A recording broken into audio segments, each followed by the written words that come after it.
부족민족이요. 아까도 말씀드렸지만 요 없는 민족들을 만들어내는 겁니다. 이게 전부 다. 여기 나오잖아요. 자 보십시오. 이게 중국의 역사가 시작되는 게 정식으로 고증이 되고 확인이 된 게 한나라 때부터입니다. 한나라 때면은 BC 21년이 2000년 전이에요. BC 2000년 전. 그럼 우리 지금 2000년 아닙니까? 그죠? 그러니까 그거 생각하시면 돼요. 이때 무슨 글자가 있었습니까? 뭐 제대로 된 게 있었습니까? 그리고 상대가 BC 이제 16세기부터 나가는 건데 바로 이 얘기예요.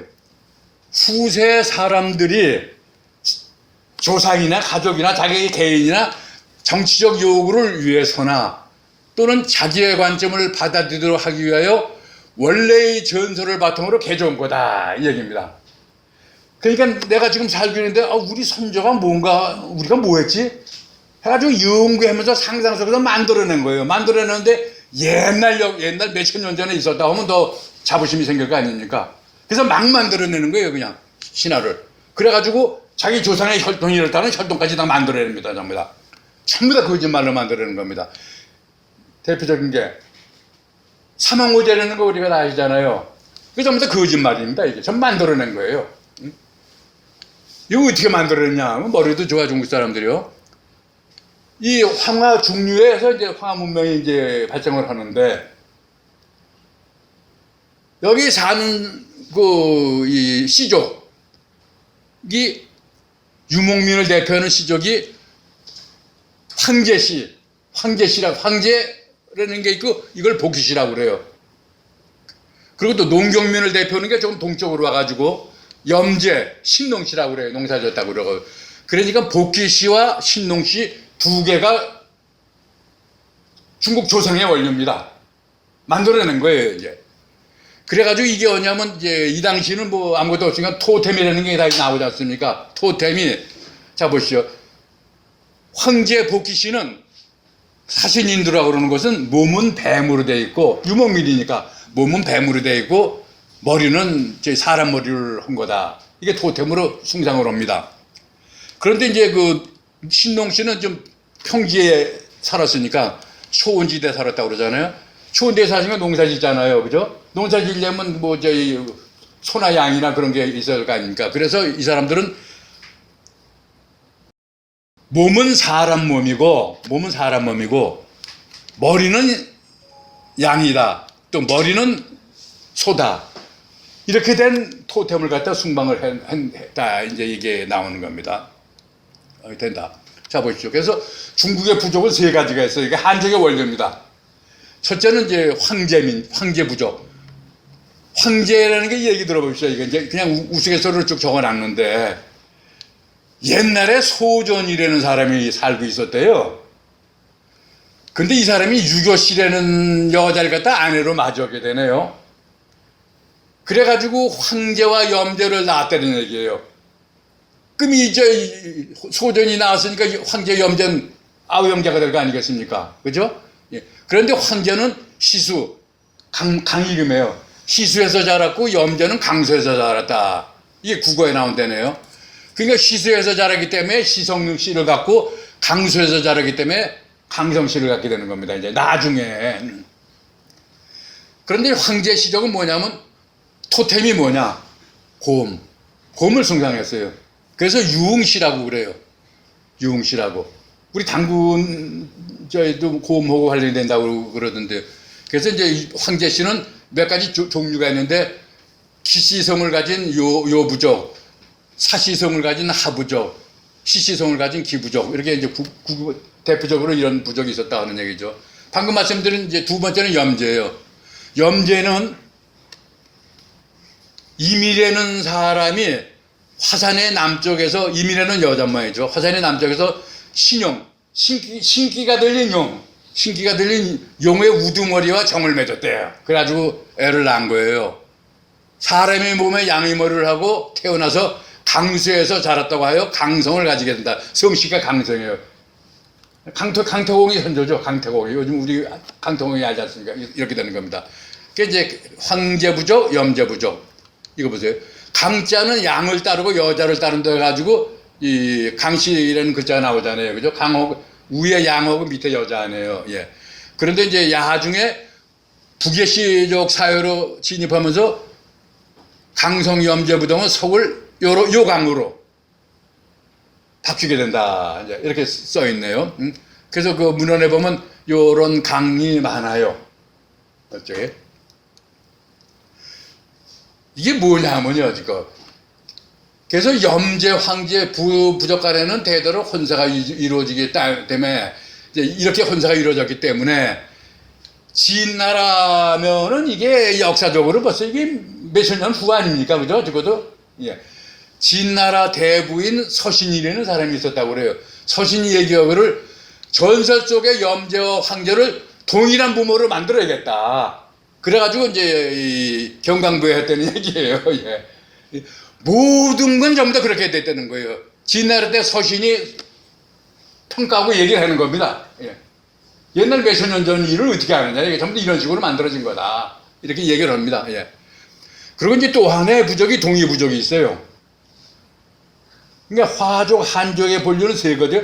황제, 염제, 동의 세 개. 동의는 뭐 이는 동쪽의 사람들 이렇게 쭉 나오는데 이 동의족이요. 처음에는 하남 동부, 산동, 안위, 강서 이쪽 지역에 분포되어 있는 사람들을 동의족이라 한다 이겁니다. 동쪽에 지역이 이렇게 되는 겁니다. 그래서 이제 이렇게 종류가 되어 있다. 그런데 이제 여기서 그 동이족에 이 자시성을 가진 계부족이 있어요. 자시성을 가진 계부족. 바로 이 얘기입니다.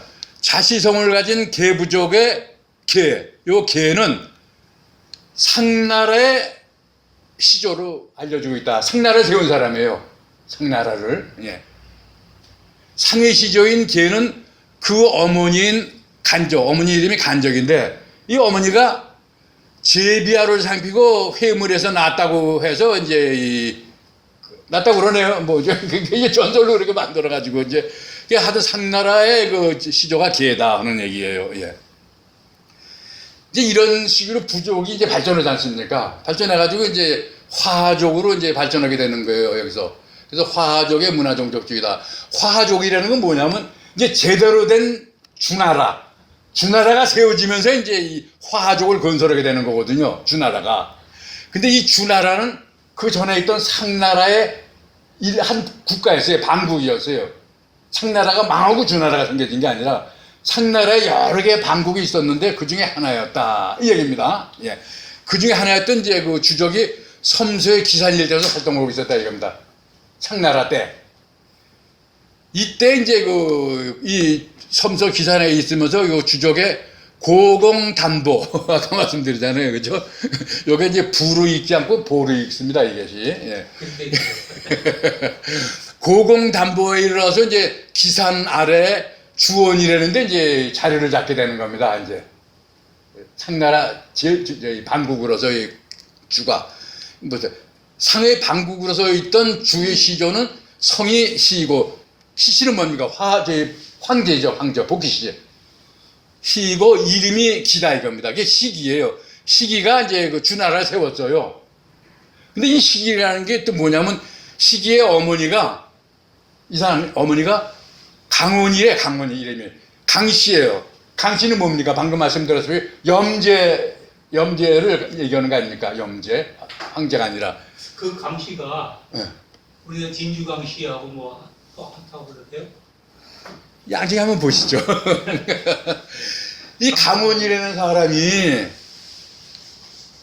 거인의 발자국을 받고 임신을 해가지고 애를 낳은 게 애를 낳았어요.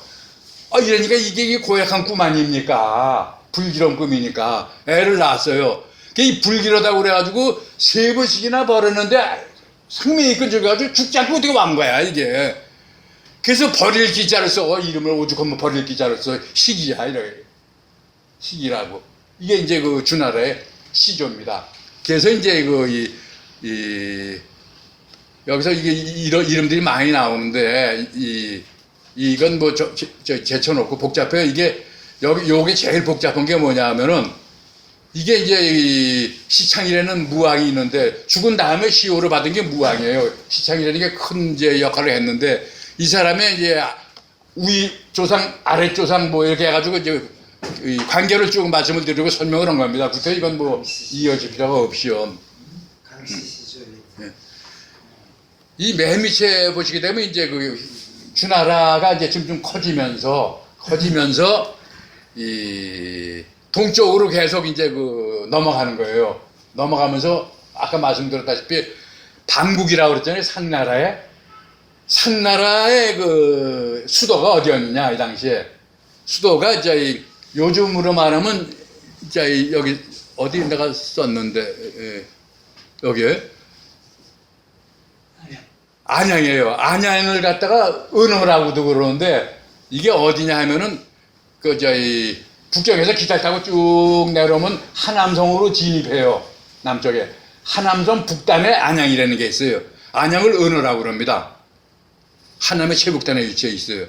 여기까지 이제 그 쫓아가 가지고 상나라를 완전히 무너뜨립니다. 그러니까 이 주나라가 자 보십시오. 맨 처음에는 저쪽 서쪽에 서안에 이제 그 자리를 잡고 있다가 서안에서 이제 그 다시 동쪽으로 정복을 하면서 낙양으로 와요. 낙업. 그래가지고 서안 근처에 호경이른에서 맨 처음에 있다가 이제 그 낙양으로 오죠. 그런 다음에 이제 마지막으로 제나라를 친다고 그래가지고 온 게 안양까지 오는 겁니다. 그러니까 안양의 은어다 해가지고 이 동이족이 살고 있었거든요. 동이족이. 그게 은나라는 동이족이다. 이제 이런 얘기예요. 그래서 제가 이게 궁금하고 그래가지고 혼자서 저기 기차를 타고 한 5시간 걸리더라고요. 북경에서. 한번 가봤습니다. 왜냐면 한족의 중심을 갖다가 역사에 그 뭐 5대 유족인이나 만들어놓고 이건 다 빼버려요. 이거 동이족이니까. 그게 가보니까 뭐 이 발굴된 것도 보니까 엄청나게 그 문화재도 많더라고요. 그러면서 이제 여기서 인상 남는 게 전 뭐 인류학을 하는 게 아니니까 그 땅속에서 팼다고 해가지고 거북이 등을 갖다 엄청 산더미처럼 쌓아놨는데 그 설명한 내용을 보니까 그 거북이가 말레이시아에서 왔다고 그렇게 썼더라고요. 그게 옛날에 어떻게 말레이시아에서 되는지 그 거기다가 이제 글을 쓰고 껍데기 쓴 게 좀 갑골문이다 이제 이렇게 설명이 돼 있어요. 이게 은어에 가니까 그렇더라고요. 그래서 이제 완전 이제 이게 이제 춘추 서주 시대 주나라 때 이게 보시게 되면 제가 왜 이걸 썼냐면 글씨도 형편없지만 제가 써가지고 연구 많이 해가지고 여기까지 했습니다. 이제 이게 보십시오. 동이 이자 있죠. 회의 여기 있죠, 그죠? 강서정, 구이 이렇게 저희 동이족들이 많았어요. 그리고 야중에 이제 동이족이 어디까지 가냐면 초나라 있죠. 초나라 조상이 동이족이에요. 이게 이제 이렇게 갑니다. 북방민족, 남방민족 이제 이렇게 쭉 가가지고 호경 이것이 이제 주나라의 수도인데 이걸 종주라고 그래요. 종주. 그리고 나중에 이제 낙양으로 쳐들어오잖아요. 낙업. 이걸 성주라고 그럽니다. 중국역사에서. 동주, 성주가 주나라의 양쪽의 정치 중심이었죠. 예. 그러면서 이제 그 안양은 어디냐면 이제 초나라 직경에서 한 이 정도 됩니다. 안양은 여기. 이게 이제 동유족의 수도였어요. 그래가지고 이제 상나라를 망하게 했는데 상나라 주왕 아들인 무경이라고 있는데 이 무경이한테 다 먹긴 뭐해가지고 은나라라고 본국을 세워주면서 너 여기 지켜라 그랬어요. 이게 은족인데 근데 이제 이 무경이가 반란을 일으키는 겁니다. 반란을 일으키니까 나중에 이제 그 주공이 제압을 하고 이놈들 못 믿겠다 해가지고 우리끼리 해야겠다 하는 이제 그 발상을 하게 되는 겁니다. 그래서 주나라의 시성부족 아니에요. 이 사람은 시성부족은 이성부족의 반란을 경계하면서 지연보다는 완전히 혈연에 의존하는 방법을 택한다. 그래서 나오는 것이 이제 뭐냐면 종법제, 분봉제, 정정제입니다. 이걸 제도적으로 만드는 겁니다.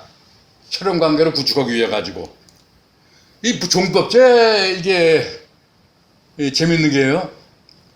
이 주나라 때는 완전히 종법 사회예요. 이게 적어도 3000년 전에 이루어지는 겁니다. 3000년 전에. 그런데 우리 아까 말씀드렸지만 그 조상들 족보 많이 있지 않습니까? 권 교수님, 안동권 씨가 몇 대부터 언제부터 시작이 됩니까? 신조가? 우리는 고려 초 그럼 그게 몇 년입니까? 고려 초니까 고려 900년대니까 900년대죠. 그리고 이제 조금 더 올라가면 올- 이제 경주 김씨로 예, 예. 되죠. 그 차로 올라가면 몇 년까지 그 올라가요? 기말지로 올라가는 거죠. 여기만큼 올라갑니까? 주나라 때 3000년 전까지. 우리나라에서 그렇게 연결을 시킬 방법이 없어요. 아. 결국 우리나라도 이걸 보고서 만들어 놓은 거 아닙니까? 종법제? 그걸 그대로 받아들인 거죠. 그걸 그대로 근데 받아들여. 한참 후에 받아들이게 되는 거죠. 그러니까 그렇죠. 이게 뭐냐면 적장자 계승제다 이건데 장담이 이거죠. 주나라 때 왕은 딱 하나입니다. 그걸 천자라고 그래요. 그죠? 천자가 마누라는 좀 많아요. 자식들을 많이 낳을 거 아닙니까? 본초에서도 나고 이제 그 첩에서도 나고 그래가지고 이제 아들을 쭉 낳는데 첩은 따지지 않아. 본초만. 본초 중에서 아들을 열을 낳았다고 그래요. 그러면 맨 위에 장자가 천자 자리를 물려받아요. 그럼 나머지 9이 남잖아요, 아들이. 9한테는 땅을 주고 분봉을 해가지고 뭡니까? 제후로 봉하는 거예요, 제후로. 그럼 이 제후는 이제 큰 땅을 갖고 나가잖아요. 그럼 제후도 결혼을 해가지고 애를 낳잖아요.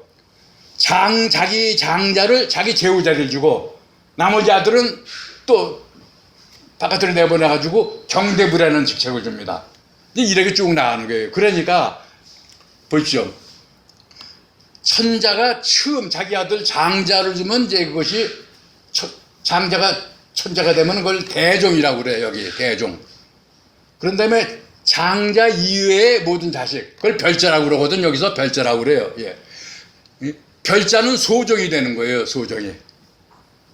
그러나 제후로 가가지고는 제후의 장자가 대종이 되고 제후의 별자가 또 소종이 되는 거고 또 제후하고 천자하고 관계에 있어서는 천자가 대종이 되는 거고 제후가 소종이 되는 거고 이래가지고 혈연관계로 모든 게 이루어집니다. 그래서 천자, 제후, 경대부, 사인 이런 순서로 완전히 혈연의 유계질서가 형성이 되는 겁니다. 그러니까 주나라 왕은 우선 시시종적의 대가장이에요. 그리고 이때는 보십시오. 땅도 천자 소유제입니다. 땅도 천자 소유제예요. 정권, 신권, 조건 그리고 군대도 마찬가지고 총리사정관입니다. 이걸 다 가지면서 이제 막강한 통치 권력을 행사했는데 이게 주나라, 서주. 그런데 이제 여기서부터 문제가 이제 생기는 건데 그 다음에 분봉제가 있지 않습니까? 분봉제라는 것은 토지하고 자기를 주는 겁니다. 토지하고 자기를 줘가지고 나라를 세우게 해요. 그걸 봉국이라고 그럽니다. 여기 쭉 보시게 되면 이 자기는 공작, 후작, 백작, 자작, 남작 순으로 줘요. 자기는. 그 다음에 이제 그 토지는 공작과 후작은 사방백리, 백작은 사방칠십리, 자작과 남작은 사방오십리 이렇게 토지와 자기를 주는 겁니다. 그러면서 나라를 세워가지고 주나라 왕실을 울타리가 돼가지고 보위해라.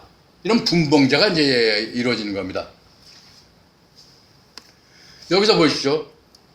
분봉제가 세워지면서 시성 가진 나라가 40개, 성이 다른 나라가 이제 15개 이렇게 나왔다고 그러잖아요. 근데 이게 재밌는 게 보십시오. 여기서 이제 공작, 후작, 백작, 자작, 남작, 자기를 주는데 천자의 입장에서 자기의 혈통, 아주 가차원 측근들은 전부 다 공작이 수여됩니다. 공후백자남이니까. 그리고 나머지 조금 못한 건 이제 그 후작, 백작 이제 이렇게 나눠주고 하는 거죠. 근데 여기서 재밌는 게 이 강태공이 굉장히 공을 많이 했잖아요. 그건 당연히 공작이 주어져야 되는 거 아닙니까? 그런데 공작이 주어지지 않고 후작으로 주어져요. 왜 후작이 주어지냐? 이 임금 천자의 그 부인의 외가 쪽이기 때문에 성이 다르잖아요.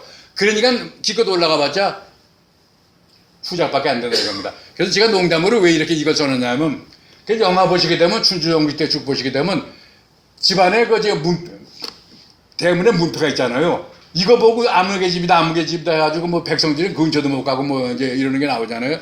이때 이제 이름을 제 이름을 썼어요. 제가 만약에 후자가 자기를 받았다 그러면 문패에 건일후라는 게 따릅니다. 항상. 그리고 이건일의 집이다 하려면 건일후부. 여기 문패가 다 나타나요.